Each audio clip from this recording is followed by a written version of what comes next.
ओम शांति पाल भाई। ओम शांति ईश्वर भाई। पाल भाई, हम आज की मुरली रिवीजन कर रहे हैं जी। और आज बाबा ने खास याद पे अटेंशन दिया है हम्म।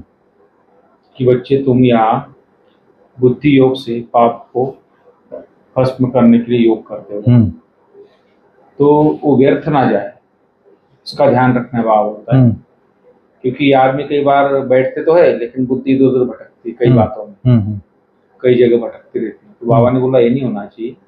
तो उसका आधार बाबा ने बोला कि जब आप घूमने फिरने जाते हो, सैर करते हो हेल्थ के लिए, उस टाइम भी बाबा की याद में करना चाहिए। झरमुई झगमुई फालतू बातें नहीं करें, जैसे आपस में गप्पे मार के घूम रहे फिर रहे हैं, सुना, तो उसके लिए बाबा ने खास अटेंशन दिला है। फिर बाबा ने भोजन का भी अटेंशन दिला है कि भोजन भी बाप की याद में करना चाहिए।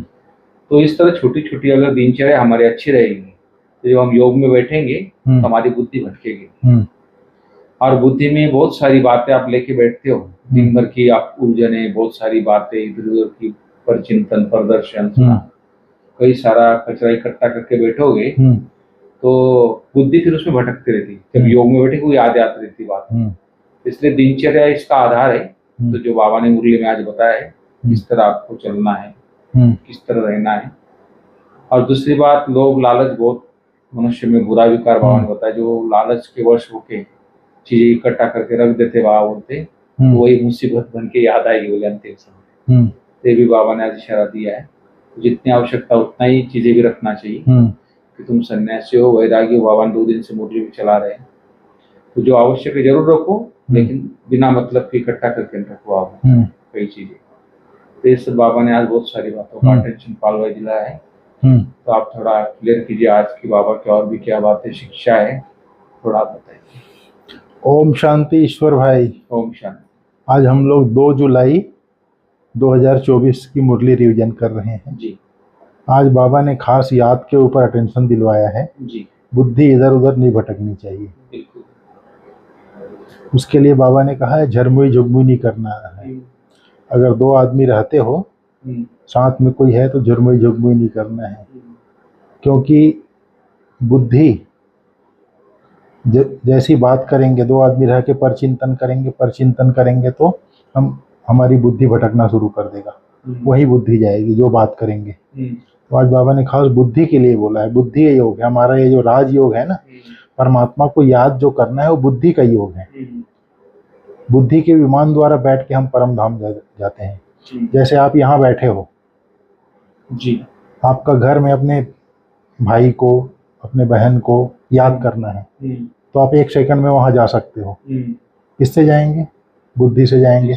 बुद्धि से जाके उसका चेहरा दिखाई देता है, ये बुद्धि योग हुआ। उसी प्रकार मैं आत्मा हूँ और पिता परमात्मा को याद करना है, मैं बुद्धि से याद करता हूँ। बुद्धि से 1 सेकंड में मैं पहुंच गया परम धाम घर।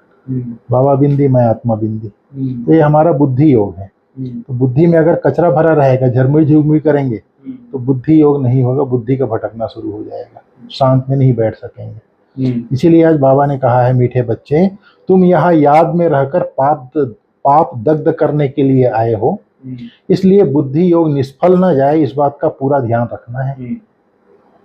तो उसके लिए बाबा ने कहा हबच नहीं होनी चाहिए, झरमुई झुगमुई नहीं होनी चाहिए, भोजन बाबा की याद में बैठ के खाना है। ये सब सारी चीजें 3-4 पॉइंट आज बाबा ने हाईलाइट की है।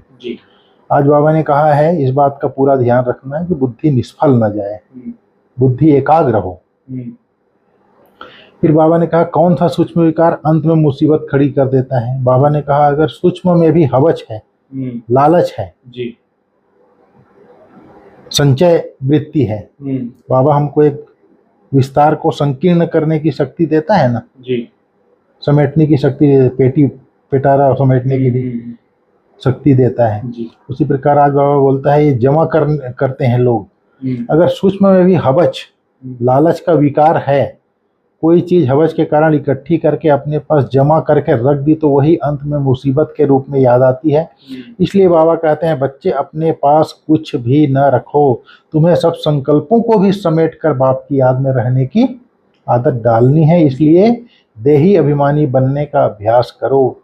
बाबा कहता है तुमको तो यज्ञ से सब कुछ मिलता है, जैसे समर्पित लोग हैं उनको, बाबा ने कहा अगर विश्व की बादशाही मिलती है तो फिर लोभ करके 10-20 साड़ी 10-20 कुर्ता पैजामा क्यों इकट्ठा करते हो।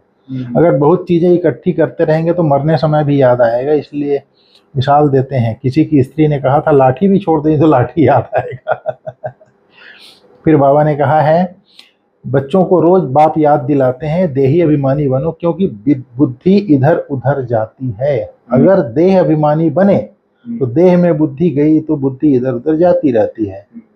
बाबा ने कहा अज्ञान काल में भी कथा सुनते जाते हैं, कथा संतों के सत्संग में, तो वहां भी बुद्धि बाहर भटकती है, यहाँ भी भटकती है। इसलिए रोज रोज कहते हैं देही अभिमानी बनो। देही अभिमानी माना मैं देह हूँ, उस परमपिता परमात्मा की संतान हूँ, सामने वाला को भी उसी दृष्टि से देखना है, देही अभिमानी होकर के उसी दृष्टि से देखना है। तो संकल्प इधर उधर नहीं जाएगा, अर्थात बुद्धि एकाग्र हो जाएगी। शिव बाबा आते हैं हमको पढ़ाने, पहली पहली बात समझाते हैं हमको पावन बनना है तो मामेकम याद करो। परंतु माया घड़ी घड़ी भुला देती है, इसलिए बाप खबरदार करते हैं कोई को समझाना है तो भी पहली पहली बात समझाओ कि भगवान कौन है। माया घड़ी घड़ी भुला देती है, इसलिए बाप खबरदार करते हैं। यह याद में बिठाने की रस्म भी ड्रामा में है। जो बहुत है जो सारा दिन याद नहीं करते हैं, 1 मिनट भी याद नहीं करते, बाबा बोलता है। फिर याद दिलाने के लिए बिठाना पड़ता है, याद में याद करने की युक्ति भी बतलाना पड़ता है तो पक्का हो जाए। बाप की याद से ही हमको सतो प्रधान बनना है। सतो प्रधान बनने की बाप ने फर्स्ट क्लास रियल युक्ति बताई है। पतित पावन तो एक ही है, वह आकर युक्ति बताते हैं जी।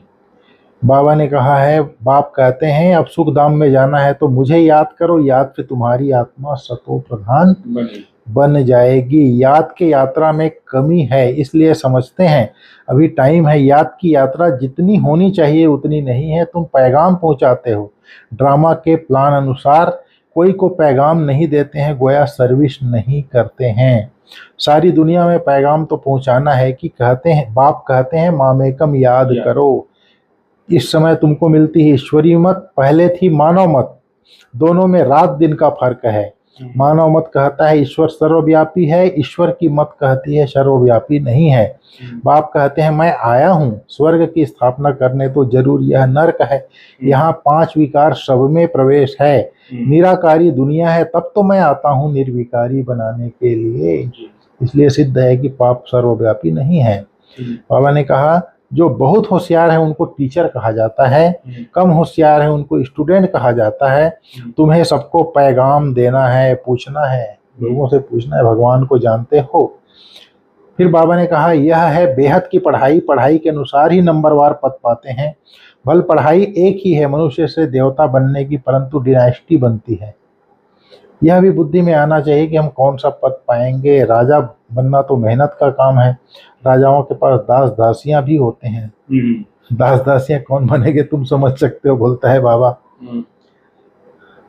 फिर बाबा ने कहा है ऐसा नहीं पढ़ना चाहिए जो जन्म जन्मांतर दास दासी बने, पुरुषार्थ करना है ऊंचा बनने की। बाबा ने कहा सच्ची शांति बाप की याद में है, जरा भी बुद्धि इधर उधर गई तो टाइम वेस्ट होगा, कमाई कम होगी, सतो प्रधान बन नहीं सकेंगे। यह भी समझाया है हाथों से काम करते हो, दिल से बाप को याद करो। शरीर को तंदुरुस्त रखने के लिए भल घूमो फिरो, यह भी भल करो, परंतु बुद्धि में बाप की याद रहे। अगर साथ में कोई है तो झरमई झुगमई नहीं करना है। बाबा समझा देते हैं ऐसी अवस्था में चक्कर लगाओ जैसे पादरी लोग जाते हैं एकदम शांत में। तुम लोग ज्ञान की बातें सारा समय तो नहीं करेंगे, फिर जबान को शांत में लाकर शिव बाबा की याद में रेश करना है जी। जैसे खाने के समय बाबा कहते हैं याद में बैठकर खाओ, अपना चार्ट रखो। बाबा ने कहा झाड़ू लगाओ, खाना बनाओ तो भी शिव बाबा की याद में बनाओ तो ताकत आएगी। यह भी युक्ति चाहिए, इससे तुम्हारा ही कल्याण होगा। फिर तुम याद में बैठेंगे तो औरों को भी कशिश होगी।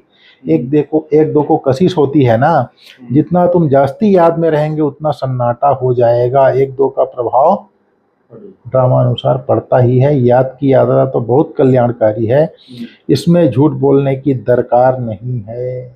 सच्चे बाप के साथ सच्चा होकर रहना है।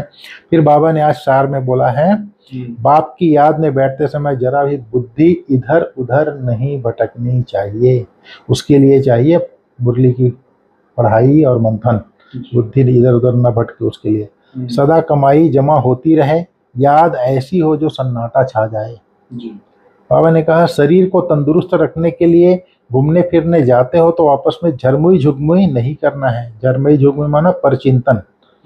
जुबान को शांत में रख बाप को याद करने की रेस करनी है, भोजन भी बाप की याद में खाना है।